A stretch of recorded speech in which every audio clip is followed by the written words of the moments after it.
James has been murdered, for all I can make out," answered the girl, still breathing hard from her rush. "That man Glass has been with him again. I heard them talking through the door quite plain. Two separate voices, for James speaks low with a burr, and the other voice was high and quavery." Today's story is The Absence of Mr. Glass from G.K. Chesterton's The Wisdom of Father Brown, first published in 1914. This is one of my favorite Father Brown mysteries, quiet, witty, and full of subtle insight. When a young man seeks help in understanding a strange and seemingly scandalous situation, Father Brown unravels the truth with his calm wisdom and deep understanding of human nature. What I love most about this story is how it turns appearances upside down, reminding us that true perception comes from empathy, not intellect alone. It's clever, gentle, and profoundly human. Don't forget to like, comment, and subscribe for more classic audiobooks and timeless mysteries. Gilbert Keith Chesterton, The Wisdom of Father Brown. The Story 1, The Absence of Mr. Glass.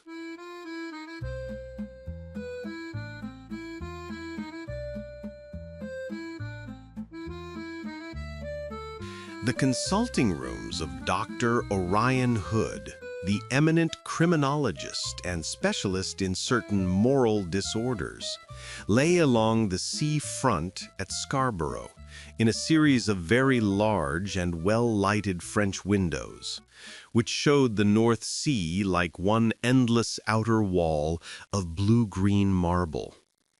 In such a place, the sea had something of the monotony of a blue-green dado, for the chambers themselves were ruled throughout by a terrible tidiness, not unlike the terrible tidiness of the sea. It must not be supposed that Dr. Hood's apartments excluded luxury or even poetry. These things were there, in their place. But one felt that they were never allowed out of their place. Luxury was there. There stood upon a special table 8 or 10 boxes of the best cigars, but they were built upon a plan so that the strongest were always nearest the wall and the mildest nearest the window. A tantalus containing 3 kinds of spirit, all of a liqueur excellence, stood always on this table of luxury, but the fanciful have asserted that the whiskey, brandy, and rum seemed always to stand at the same level. Poetry was there. The left-hand corner of the room was lined with as complete a set of English classics as the right hand could show of English and foreign physiologists. But if one took a volume of Chaucer or Shelley from that rank, its absence irritated the mind like a gap in a man's front teeth. One could not say the books were never read. Probably they were. But there was a sense of their being chained to their places, like the Bibles in the old churches. Dr. Hood treated his private bookshelf as if it were a public library. And if this strict scientific intangibility steeped even the shelves laden with lyrics and ballads and the tables laden with drink and tobacco, it goes without saying that yet more of such heathen holiness protected the other shelves that held the specialist's library, and the other tables that sustained the frail and even fairy-like instruments of chemistry or mechanics. Dr. Hood paced the length of his string of apartments, bounded, as the boys' geographies say, on the east by the North Sea, and on the west by the serried ranks of his sociological and criminologist library. He was clad in an artist's velvet, but with none of an artist's negligence. His hair was heavily shot with gray, but growing thick and healthy. His face was lean, but sanguine and expectant. Everything about him and his room indicated something at once rigid and restless, like that great northern sea by which, on pure principles of hygiene, he had built his home. Fate, being in a funny mood, pushed the door open and introduced into those long, strict, sea-flanked apartments one who was perhaps the most startling opposite of them and their master. In answer to a curt but civil summons, the door opened inwards, and there shambled into the room a shapeless little figure, which seemed to find its own hat and umbrella as unmanageable as a mass of luggage. The umbrella was a black and prosaic bundle, long past repair. The hat was a broad-curved black hat, clerical but not common in England. The man was the very embodiment of all that is homely and helpless. The doctor regarded the newcomer with a restrained astonishment, not unlike that he would have shown if some huge but obviously harmless sea beast had crawled into his room. The newcomer regarded the doctor with that beaming but breathless geniality which characterizes a corpulent charwoman who has just managed to stuff herself into an omnibus. It is a rich confusion of social self-congratulation and bodily disarray. His hat tumbled to the carpet, his heavy umbrella slipped between his knees with a thud. He reached after the one and ducked after the other, but with an unimpaired smile on his round face, spoke simultaneously as follows. "My name is Brown. Pray excuse me. I've come about that business of the McNabs. I have heard you often help people out of such troubles. Pray excuse me if I am wrong." By this time he had sprawlingly recovered the hat and made an odd little bobbing bow over it, as if setting everything quite right. "I hardly understand you," replied the scientist, with a cold intensity of manner. "I fear you have mistaken the chambers. I am Dr. Hood, and my work is almost entirely literary and educational. It is true that I have sometimes been consulted by the police in cases of peculiar difficulty and importance, but—" "Oh, this is of the greatest importance," broke in the little man called Brown. "Why, her mother won't let them get engaged." And he leaned back in his chair in radiant rationality. The brows of Dr. Hood were drawn down darkly, but the eyes under them were bright with something that might be anger or might be amusement. "And still," he said, "I do not quite understand." "You see, they want to get married," said the man with the clerical hat. "Maggie McNab and young Todhunter want to get married. Now, what can be more important than that?" The great Orion Hood's scientific triumphs had deprived him of many things. Some said of his health, others of his God. But they had not wholly despoiled him of his sense of the absurd. At the last plea of the ingenuous priest, a chuckle broke out of him from inside, and he threw himself into an armchair in an ironical attitude of the consulting physician. "Mr. Brown," he said gravely, "it is quite 14.5 years since I was personally asked to test a personal problem. Then it was the case of an attempt to poison the French president at a Lord Mayor's banquet. It is now, I understand, a question of whether some friend of yours called Maggie is a suitable fiancée for some friend of hers called Todhunter. Well, Mr. Brown, I am a sportsman. I will take it on. I will give the McNab family my best advice, as good as I gave the French Republic and the King of England. No, better. 14 years better. I have nothing else to do this afternoon. Tell me your story." The little clergyman called Brown thanked him with unquestionable warmth, but still with a queer kind of simplicity. It was rather as if he were thanking a stranger in a smoking room for some trouble in passing the matches, than as if he were, as he was, practically thanking the curator of Kew Gardens for coming with him into a field to find a four-leaved clover. With scarcely a semicolon after his hearty thanks, the little man began his recital.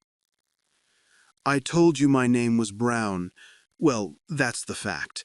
And I'm the priest of the little Catholic church I dare say you've seen beyond those straggly streets, where the town ends towards the north.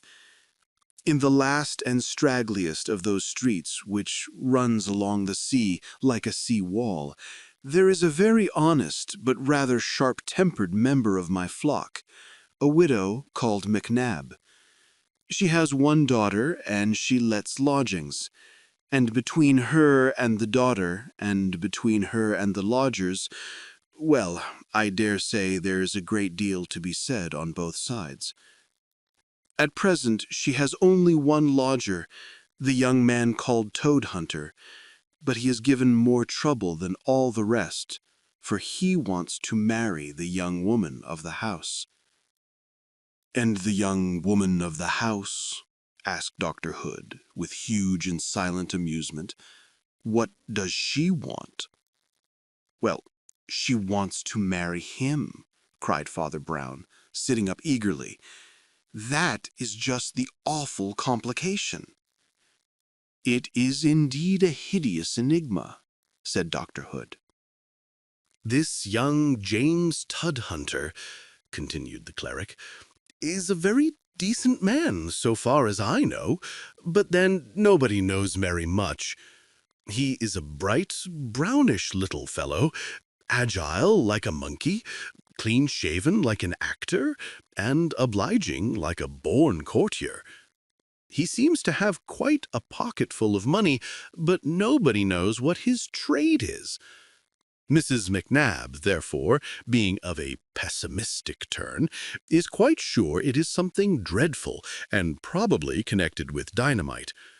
The dynamite must be of a shy and noiseless sort, for the poor fellow only shuts himself up for several hours of the day and studies something behind a locked door.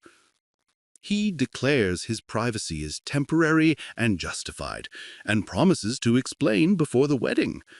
That is all that anyone knows for certain, but Mrs. McNab will tell you a great deal more than even she is certain of. You know how the tales grow like grass on such a patch of ignorance as that. There are tales of two voices heard talking in the room, though when the door is opened, Tudhunter is always found alone. There are tales of a mysterious tall man in a silk hat who once came out of the sea mists and apparently out of the sea, stepping softly across the sandy fields and through the small back garden at twilight, till he was heard talking to the lodger at his open window. The colloquy seemed to end in a quarrel. Tudhunter dashed down his window with violence, and the man in the high hat melted into the sea fog again.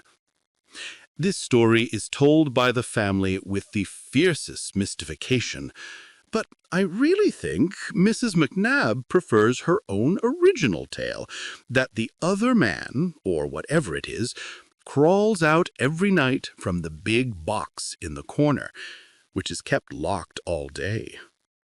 You see, therefore, how this sealed door of Todhunters is treated as the gate of all the fancies and monstrosities of the 1,001 Nights.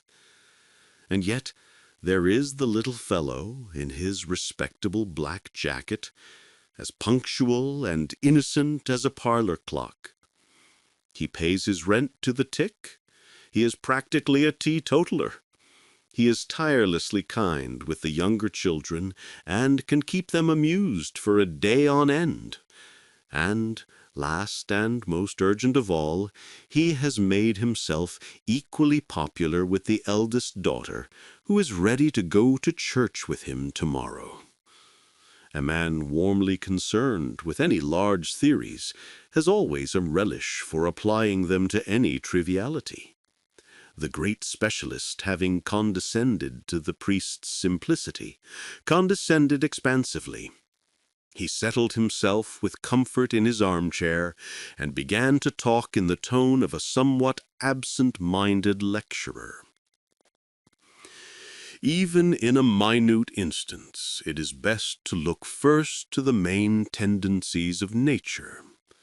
A particular flower may not be dead in early winter, but the flowers are dying. A particular pebble may never be wetted with the tide, but the tide is coming in.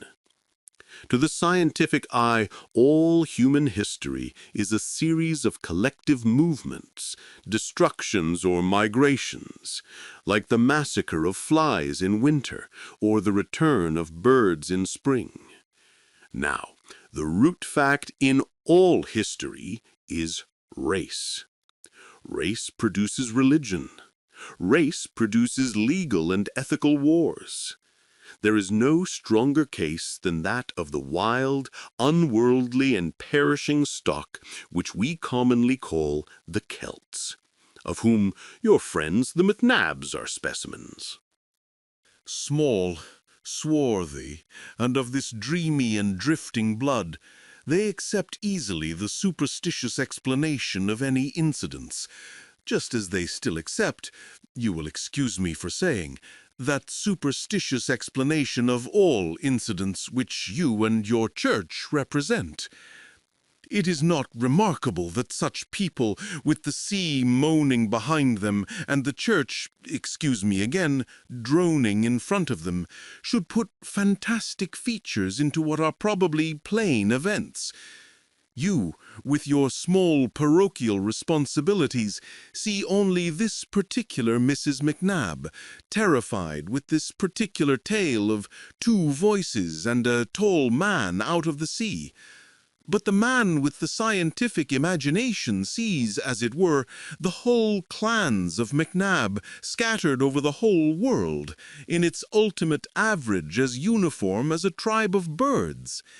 He sees thousands of Mrs. MacNabs in thousands of houses, dropping their little drop of morbidity in the teacups of their friends. He sees... Before the scientist could conclude his sentence, another and more impatient summons sounded from without. Someone with swishing skirts was marshaled hurriedly down the corridor, and the door opened on a young girl, decently dressed, but disordered and red-hot with haste. She had sea-blown blonde hair and would have been entirely beautiful if her cheekbones had not been, in the Scotch manner, a little high in relief as well as in color. Her apology was almost as abrupt as a command. "I'm sorry to interrupt you, sir, but I had to follow Father Brown at once. It's nothing less than life or death." Father Brown began to get to his feet in some disorder. "Why, what has happened, Maggie?" "James has been murdered, for all I can make out," answered the girl, still breathing hard from her rush. "That man Glass has been with him again. I heard them talking through the door quite plain. 2 separate voices, for James speaks low, with a burr, and the other voice was high and quavery." "That man Glass," repeated the priest in some perplexity. "I know his name is Glass," answered the girl, in great impatience. "I heard it through the door. They were quarreling, about money, I think, for I heard James say again and again, 'That's right, Mr. Glass,' or 'No, Mr. Glass,' and then 2 or 3 Mr. Glass. But we're talking too much. You must come at once, and there may be time yet." "But time for what?" asked Dr. Hood, who had been studying the young lady with marked interest. "What is there about Mr. Glass and his money troubles that should impel such urgency?" "I tried to break down the door and couldn't," answered the girl shortly. "Then I ran to the backyard and managed to climb onto the window-sill that looks into the room. It was all dim and seemed to be empty, but I swear I saw James lying huddled up in a corner as if he were drugged or strangled. "This is very serious," said Father Brown, gathering his errant hat and umbrella and standing up. "In point of fact, I was just putting your case before this gentleman, and his view—" "Has been largely altered," said the scientist gravely. "I do not think this young lady is so Celtic as I had supposed. As I have nothing else to do, I will put on my hat and stroll downtown with you." In a few minutes, all three were approaching the dreary tail of the McNabb Street, the girl with the stern and breathless stride of the mountaineer, the criminologist with a lounging grace which was not without a certain leopard-like swiftness, and the priest at an energetic trot entirely devoid of distinction. This aspect of this edge of the town was not entirely without justification for the doctor's hints about desolate moods and environments. The scattered houses stood farther and farther apart in a broken string along the seashore. The afternoon was closing with a premature and partly lurid twilight. The sea was of an inky purple and murmuring ominously. In the scrappy back garden of the McNabbs, which ran down towards the sand, two black barren-looking trees stood up like demon hands held up in astonishment. And as Mrs. McNabb ran down the street to meet them with lean hands similarly spread and her fierce face in shadow, she was a little like a demon herself. The doctor and the priest made scant reply to her shrill reiterations of her daughter's story, with more disturbing details of her own, to the divided vows of vengeance against Mr. Glass for murdering and against Mr. Todhunter for being murdered, or against the latter for having dared to want to marry her daughter and for not having lived to do it. They passed through the narrow passage in the front of the house until they came to the lodger store at the back, and there Dr. Hood, with the trick of an old detective, put his shoulder sharply to the panel and burst in the door. It opened on a scene of silent catastrophe.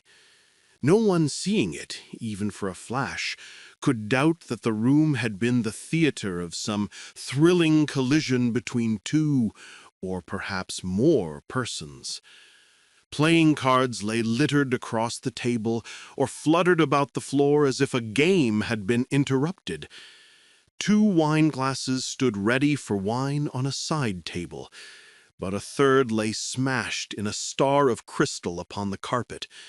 A few feet from it lay what looked like a long knife or short sword, straight, but with an ornamental and pictured handle.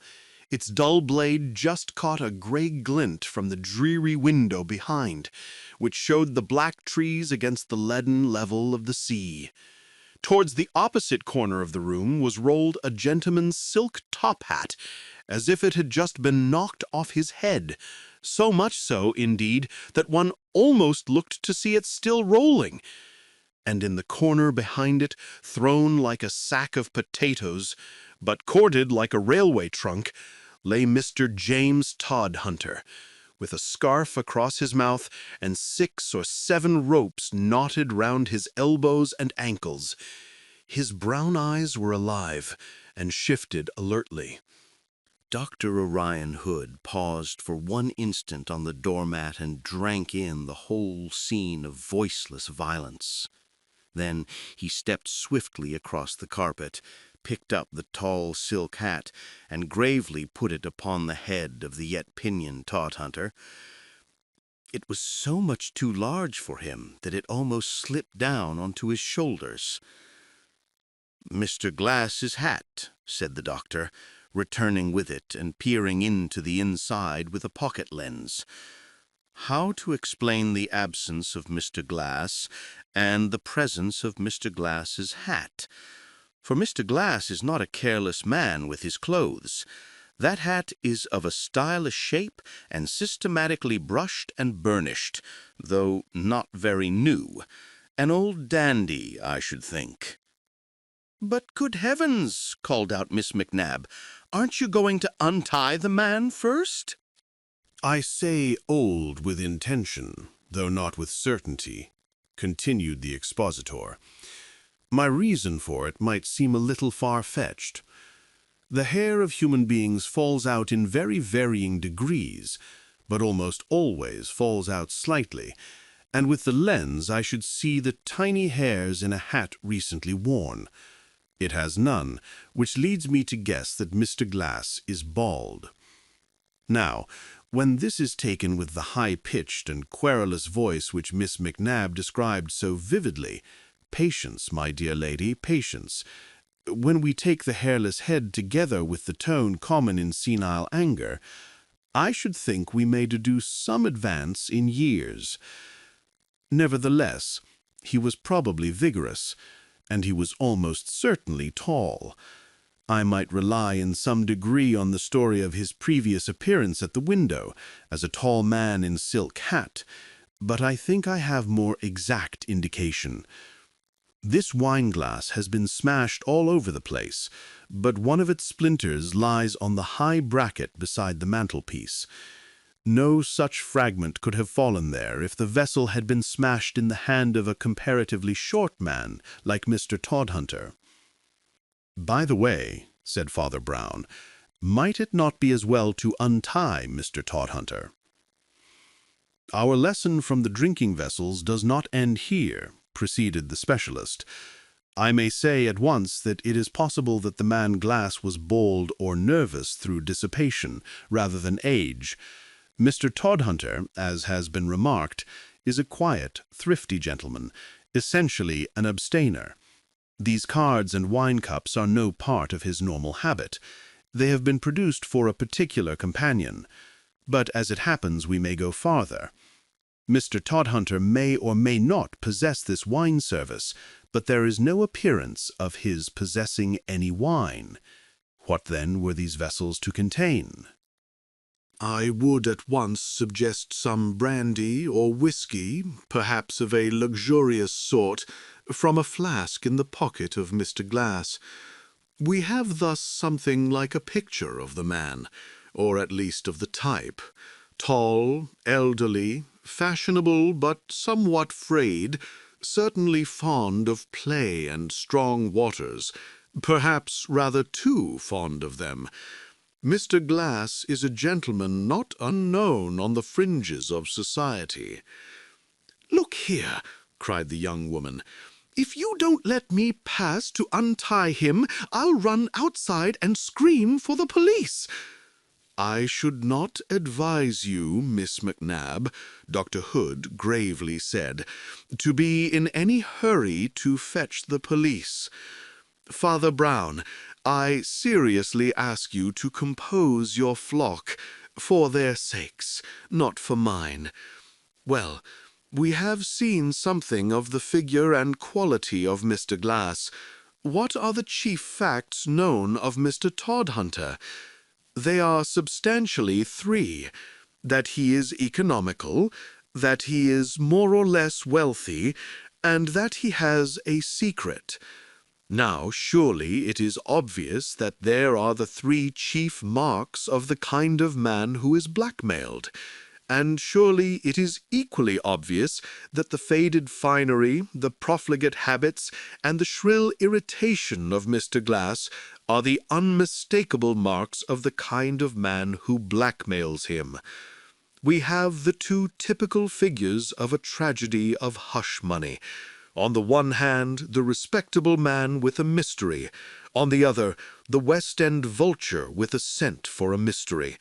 These two men have met here today and have quarreled, using blows and a bare weapon." "Are you going to take those ropes off?" asked the girl stubbornly. Dr. Hood replaced the silk hat carefully on the side table and went across to the captive. He studied him intently, even moving him a little and half turning him round by the shoulders, but he only answered, "No, I think these ropes will do very well till your friends the police bring the handcuffs." Father Brown, who had been looking dully at the carpet, lifted his round face and said, "What do you mean?" The man of science had picked up the peculiar dagger sword from the carpet and was examining it intently as he answered. "Because you find Mr. Todhunter tied up," he said, "you all jumped to the conclusion that Mr. Glass had tied him up, and then, I suppose, escaped. There are 4 objections to this.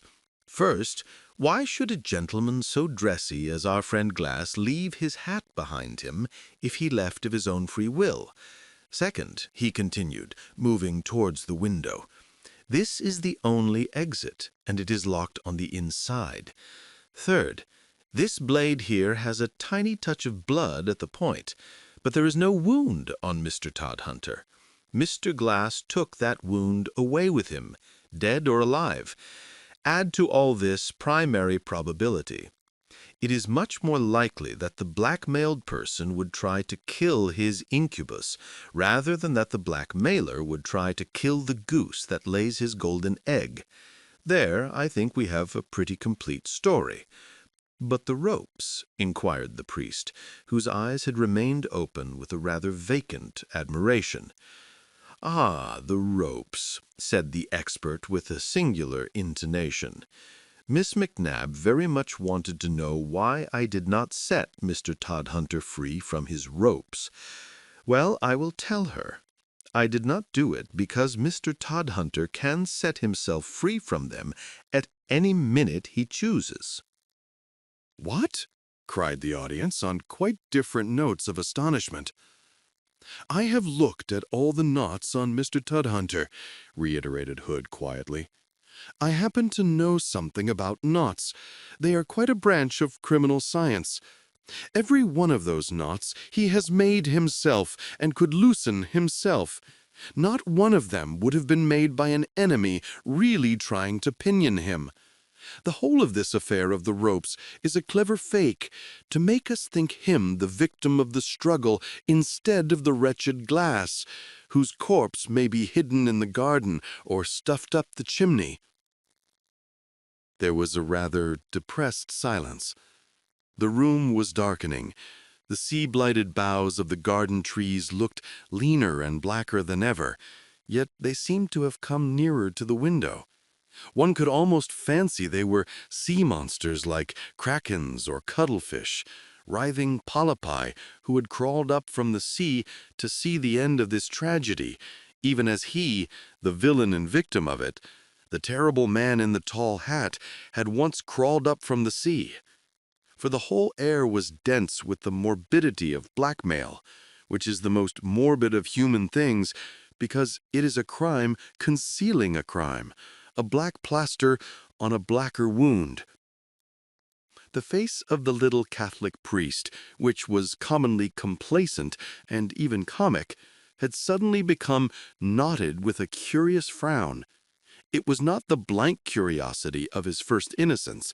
It was rather that creative curiosity which comes when a man has the beginnings of an idea. "Say it again, please," he said in a simple, bothered manner. "Do you mean that Todhunter can tie himself up all alone and untie himself all alone?" "That is what I mean," said the doctor. "Jerusalem!" ejaculated Brown suddenly. "I wonder if it could possibly be that." He scuttled across the room rather like a rabbit, and peered with quite a new impulsiveness into the partially covered face of the captive. Then he turned his own rather fatuous face to the company. "Yes, that's it," he cried in a certain excitement. "Can't you see it in the man's face? Why, look at his eyes!" Both the professor and the girl followed the direction of his glance, and though the broad black scarf completely masked the lower half of Todhunter's visage, they did grow conscious of something struggling and intense about the upper part of it. "His eyes do look queer," cried the young woman, strongly moved. "You brutes, I believe it's hurting him." "Not that, I think," said the doctor. "The eyes have certainly a singular expression, but I should interpret those transverse wrinkles as expressing rather such slight psychological abnormality." "Oh, bosh!" cried Father Brown. "Can't you see he's laughing?" "Laughing?" repeated the doctor, with a start. But what on earth can he be laughing at? "Well," replied the Reverend Brown apologetically, "not to put too fine a point on it, I think he is laughing at you. And indeed, I'm a little inclined to laugh at myself, now I know about it." "Now you know what? About what?" asked Hood, in some exasperation. "Now I know," replied the priest, "the profession of Mr. Todhunter." He shuffled about the room, looking at one object after another with what seemed to be a vacant stare, and then invariably bursting into an equally vacant laugh, a highly irritating process for those who had to watch it. He laughed very much over the hat, still more uproariously over the broken glass, but the blood on the sword point sent him into mortal convulsions of amusement. Then he turned to the fuming specialist. "Dr. Hood," he cried enthusiastically, "you are a great poet. You have called an uncreated being out of the void. How much more godlike that is than if you had only ferreted out the mere facts. Indeed, the mere facts are rather commonplace and comic by comparison." "I have no notion what you are talking about," said Dr. Hood, rather haughtily. "My facts are all inevitable, though necessarily incomplete. A place may be permitted to intuition, perhaps, or poetry, if you prefer the term, but only because the corresponding details cannot as yet be ascertained. In the absence of Mr. Glass—" That's it, said the little priest, nodding quite eagerly. "That's the first idea to get fixed. The absence of Mr. Glass. He is so extremely absent. I suppose," he added reflectively, "that there was never anybody so absent as Mr. Glass." "Do you mean he's absent from the town?" demanded the doctor. "I mean he's absent from everywhere," answered Father Brown. "He's absent from the nature of things, so to speak." "Do you seriously mean," said the specialist with a smile, "that there is no such person?" The priest made a sign of assent. "It does seem the pity," he said. Orion Hood broke into a contemptuous laugh. "Well," he said, "before we go on to the 101 other evidences, let us take the first proof we found, the first fact we fell over when we fell into this room. If there is no Mr. Glass, whose hat is this?" "It is Mr. Todhunter's," replied Father Brown. "But it doesn't fit him," cried Hood impatiently. "He couldn't possibly wear it." Father Brown shook his head with ineffable mildness. "I never said he could wear it. I said it was his hat. Or, if you insist on a shade of difference, a hat that is his." "And what is the shade of difference?" asked the criminologist with a slight sneer. "My good sir," cried the mild little man with his first movement akin to impatience, "if you will walk down the street to the nearest hatter's shop, you will see that there is, in common speech, a difference between a man's hat and the hats that are his." "But a hatter," protested Hood, "can get money out of his stock of new hats. What could Toadhunter get out of this one old hat?" "Rabbits," replied Father Brown promptly. "What?" cried Dr. Hood. "Rabbits, ribbons, sweetmeats, goldfish, rolls of colored paper," said the reverend gentleman with rapidity. "Didn't you see it all when you found out the faked ropes? It's just the same with the sword. Mr. Toadhunter hasn't got a scratch on him, as you say, but he's got a scratch in him, if you follow me." "Do you mean inside Mr. Toadhunter's clothes?" inquired Mrs. McNabb sternly. "I do not mean inside Mr. Toadhunter's clothes," said Father Brown. "I mean inside Mr. Toadhunter. Well, what in the name of Bedlam do you mean? Mr. Todhunter, explained Father Brown placidly, is learning to be a professional conjurer, as well as juggler, ventriloquist, and expert in the rope trick. The conjuring explains the hat. It is without traces of hair, not because it is worn by the prematurely bald Mr. Glass, but because it has never been worn by anybody. The juggling explains the 3 glasses, which Todhunter was teaching himself to throw up and catch in rotation.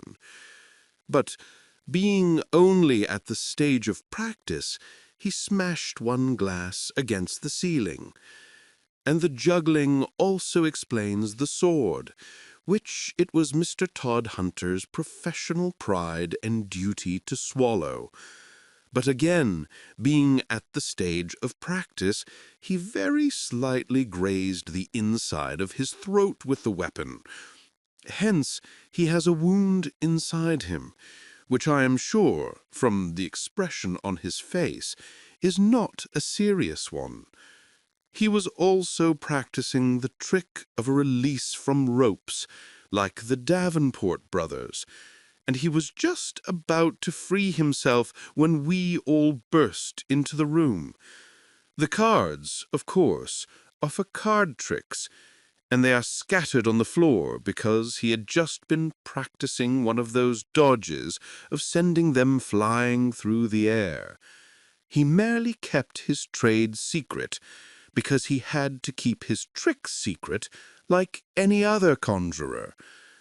But the mere fact of an idler in a top hat having once looked in at his back window and been driven away by him with great indignation was enough to set us all on a wrong track of romance and make us imagine his whole life overshadowed by the silk-hatted spectre of Mr. Glass. But what about the 2 voices? Asked Maggie, staring. Have you never heard a ventriloquist? Asked Father Brown. Don't you know they speak first in their natural voice, and then answer themselves in just that shrill, squeaky, unnatural voice that you heard? There was a long silence, and Dr. Hood regarded the little man who had spoken with a dark and attentive smile. You are certainly a very ingenious person, he said. It could not have been done better in a book. But there is just one part of Mr. Glass you have not succeeded in explaining away, and that is his name. Miss McNabb